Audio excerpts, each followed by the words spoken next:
Welcome. Building a funnel in a nutshell.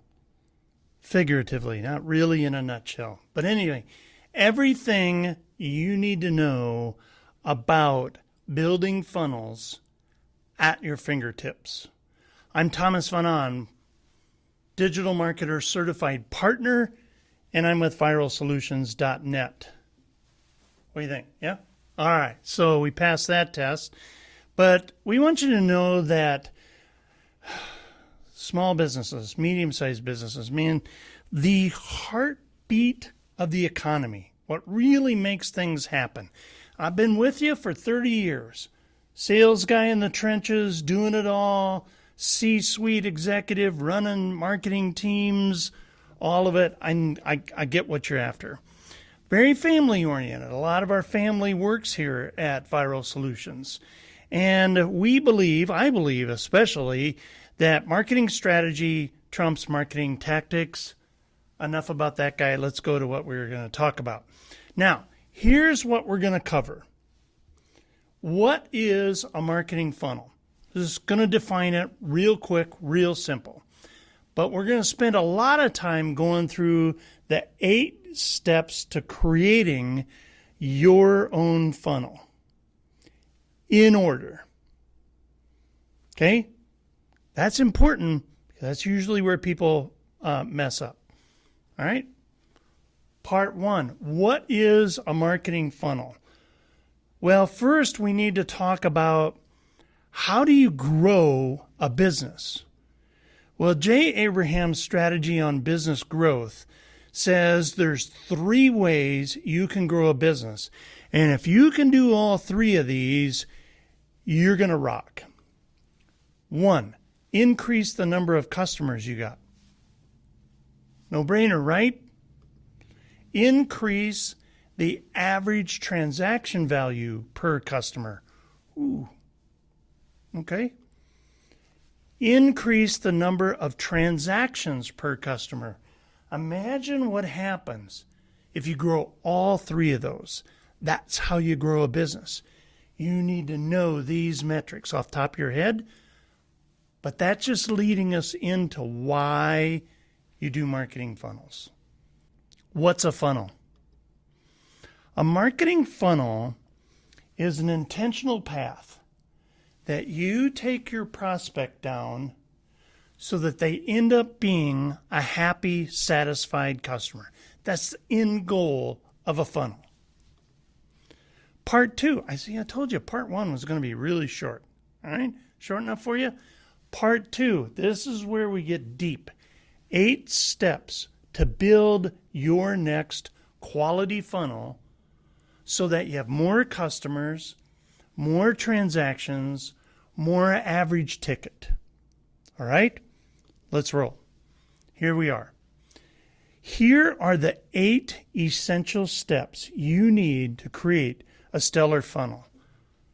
First, you got to determine your product to market fit.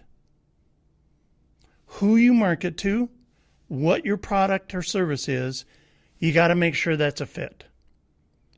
Most people just throw a product out there and assume somebody's going to buy it. Really, really, really critical. Choose traffic sources widely. That's another step. Offer a lead magnet. Offer an entry point. Offer a core offer. Offer a product maximizer. Build your landing pages and create a return path. 1, 2, 3, 4, 5, 6, 7, 8. No, we're not done.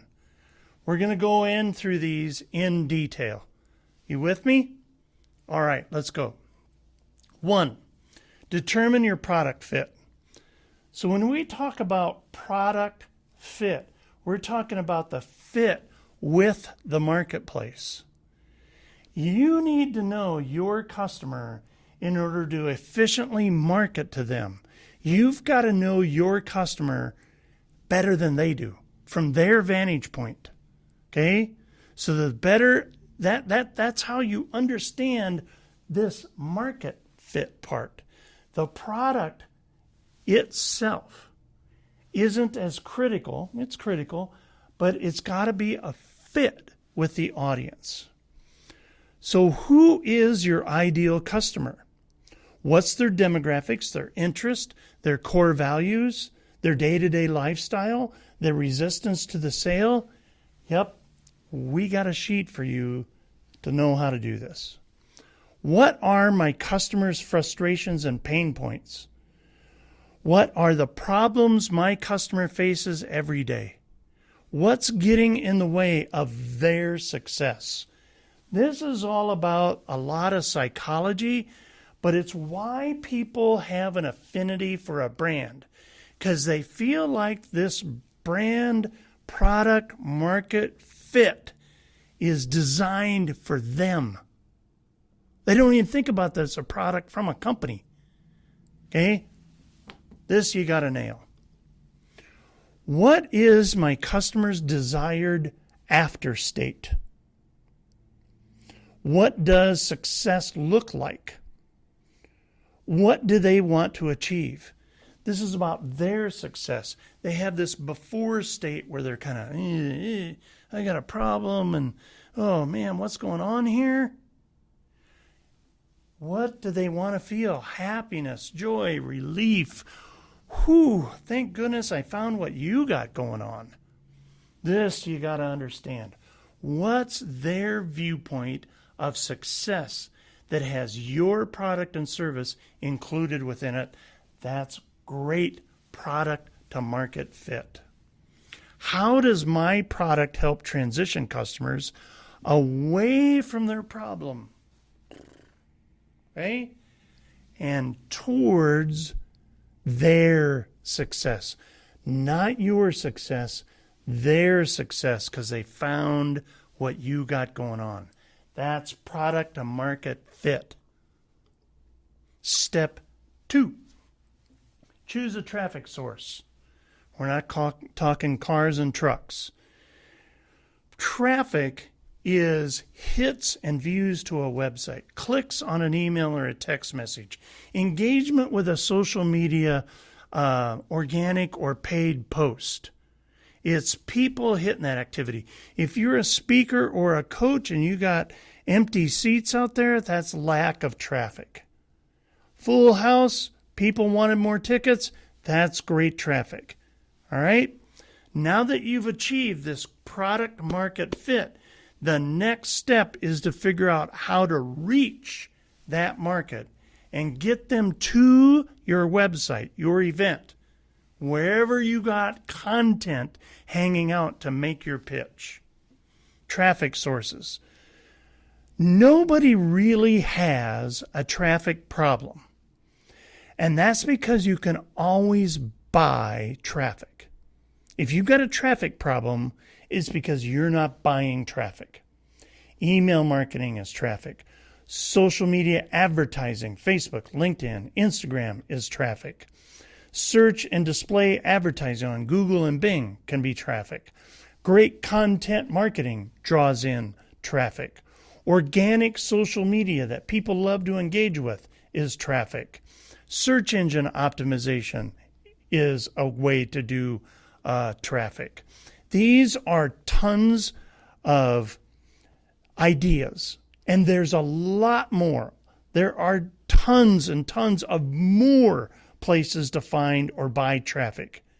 But you got to keep these things in mind when you're making that choice to traffic. Choose a traffic source that's the best place to reach your customer. Cut out the noise and the advice you get from friends and families and competitors and people you admire. The traffic source has to fit your customers, because chances are that your customers play favorites. So you got to do your research and see what platforms your customers are on the most. Do they hang out on LinkedIn more? Facebook more? Are they Twitter people? They love Pinterest and Instagram. They love dinner at a free event. I mean, what is it that they really love to do and hang out and find stuff? All right? That's how you pick a traffic choice. based upon who your customer is. Not anybody else's, yours. Master one traffic source before you decide to use multiple traffic sources. Find one that really works, because buying traffic is about getting people into your funnel. And having them jump around in different sources will only make it take longer to actually acquire those customers. Master one before you add another. If that's Facebook, so be it. Wherever your research shows that your demographic profile hangs out, that's where you take the brain to. Step 3, create a lead magnet. Now that you've decided on a traffic source, it's time to start increasing the number of customers you have, right? Lead magnets. A lead magnet is an irresistible bribe. It gives you a specific chunk of value to a prospect in exchange for their contact information, name, email address, phone number. Get what you can get. Keep trying to get more so that you can target and segment people until your conversion rate on a lead magnet dwindles, and then back off and ask for less. It's an exchange of value. The prospect looks at, oh, they're asking for too much based upon what they're giving me. That doesn't look that valuable. That's how you manage a lead magnet. Keep in mind when creating your own lead magnet that you want to make sure your lead magnet provides a quick win for your customer. I want to make sure that sinks in. This isn't about your quick win. This is about their quick win. Make it specific. You got to make a specific offer in a great lead magnet in order for it to generate high quality leads. There's a correlation going on here. What you give is what you get. Reap, sow. Okay? Step 4. Offer entry point. This is mosquito bite entry point. No. Entry point offer. So you've got a great lead. Now it's time to turn them into a customer.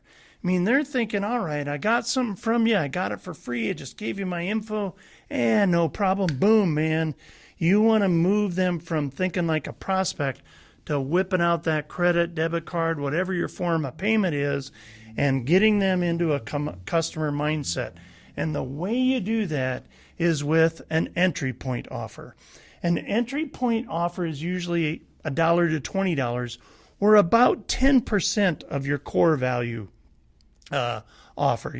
You're other than entry level. Okay, so if you're selling $1,000 widget or $1,000 consulting gig, then this might be more in the 50 to 100 neighborhood, 150 neighborhood. Okay, so there tends to be a ratio between them.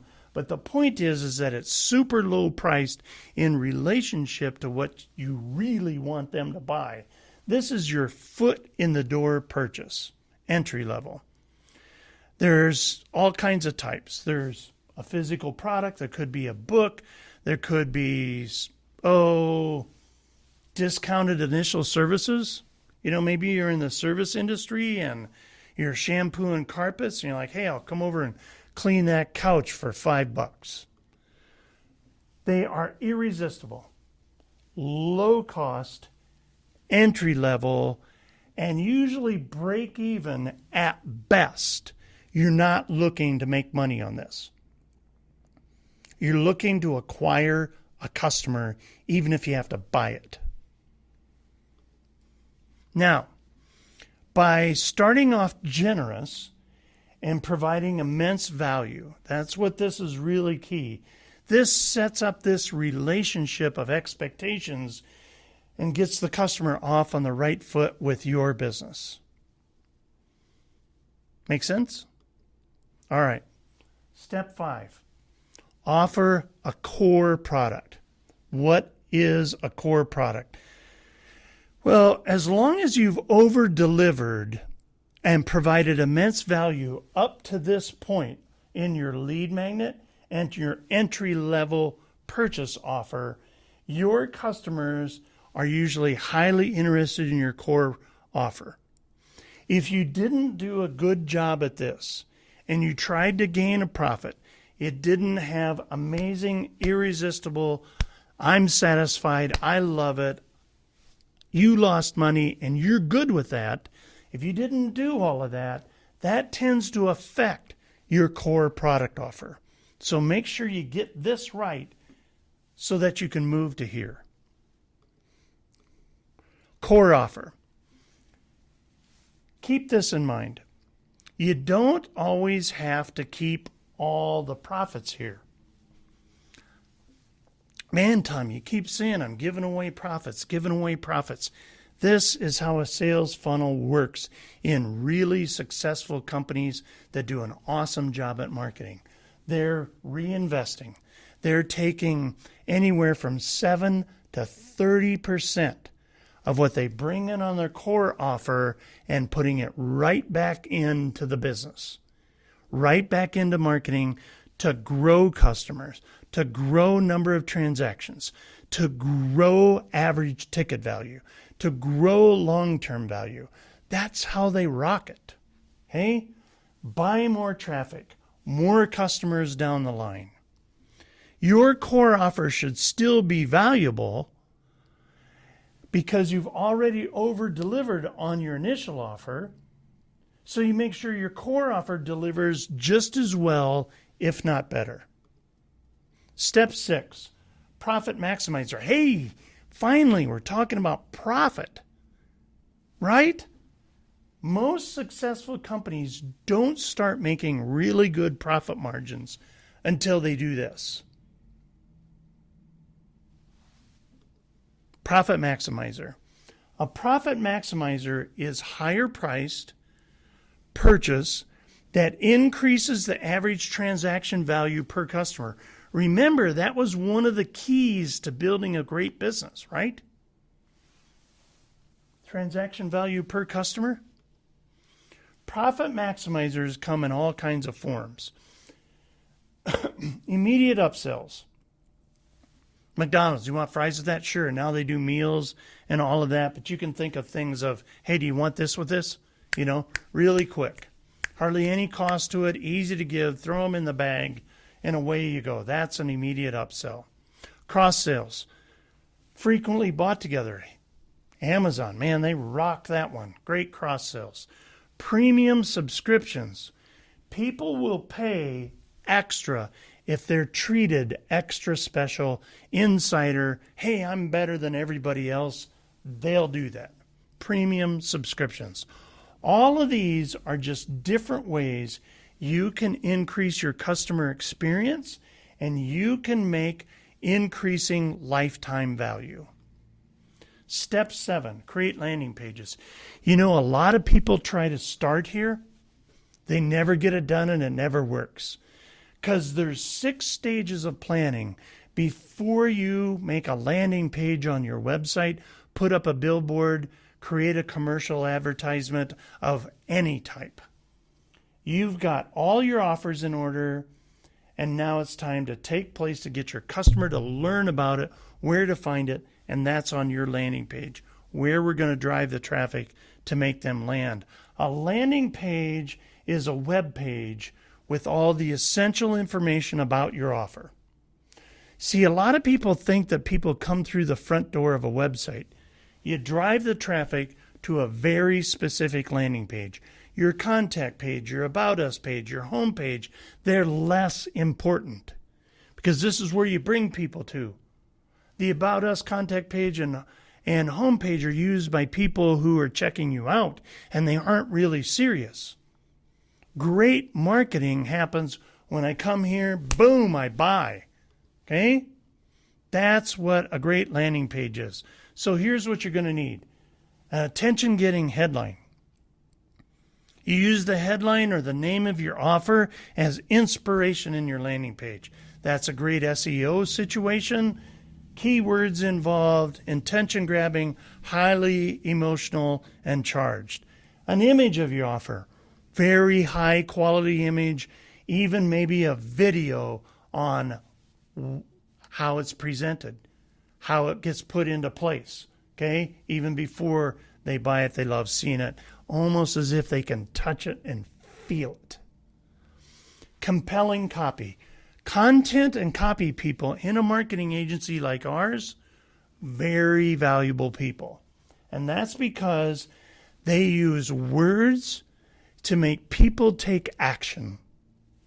Compelling copy. Below the fold opt-in form. All right? If your landing pages is longer than required, someone's got to scroll down. They should be at least 2 or 3 opt-in forms. Try to get one above the fold. Try to get below the fold. Test that out to see what works the best. Scrolling is what we mean by a fold. A fold comes from within a newspaper, okay? You used to have to look below the fold. So below the fold in a web page is scrolling down. So play with this above and the below the fold thing. Privacy policy and terms of service, got to make sure that's on a landing page because your advertisers for the traffic sources are going to require it. Upsell pages. Once your customer makes a purchase, it's a great idea to offer them an upsell. On the back end of your landing pages for people who purchase, show them an upsell page that says, hey, thank you. But, a lot of people are engaging with us on social media and stuff, and you should talk about your purchase right away. Basic access instructions, confirm with them that the offer has gone through. Here, thank you, great, your receipt. Here's what you can expect. Here's your order number, all that kind of thing. Now, bridge the gap. Explain that you bought a part of what you should have bought. Here's the whole. This is going to enhance your experience and make things a lot better if you grab this too right now. Offer to upgrade their purchase. Hint that there's a killer deal here if you do this right now, because you won't be able to find it elsewhere. And make sure you carry through with that. Encourage them to upgrade, but don't be too pushy. Put it out there. Offer it, but make sure you deliver on your main offer, not just absolutely have to have the upsell. Yes, that's great, but make sure you don't make it too pushy. And yes, you got to test all this till you get your conversions right. Step 8, the return path. You're giving a customer a reason and a means by which to return again and again and again. Return paths. A return path is a way to increase transactions. Remember, we talked about that the key way to grow a business is number of customers, average purchase value, long-term value, transactional value, and increase the number of transactions for each customer. It's a way to encourage them to come back to your brand, experience again, do it again. The return path is anything that brings them back frequently, including things like this. Email marketing again, exit offers, organic social media like Twitter, Facebook, and LinkedIn, especially the retargeting side that shows them you bought this, you should buy this. Loyalty programs, more content about the other things that they didn't buy. Outbound sales call. You got phones in your business? Use them. Thank people for buying. Hey, a lot of people buy this. I noticed you didn't. Retargeting of advertising. That ties in with this social media on the other side of the organic component. That's a return path. Whew, that's a lot of stuff. And I want to thank you for being here. Again, I'm Tom with viralsolutions.net. And what you should really do now is make sure you can get into one of our double your sales events. Double it. Double revenue, double sales, double contributions, double donations, whatever you call that top line with your accountant. Double your sales. That's where we really give you the powerful information. Check it out at viralsolutions.net. Maybe even schedule it right now.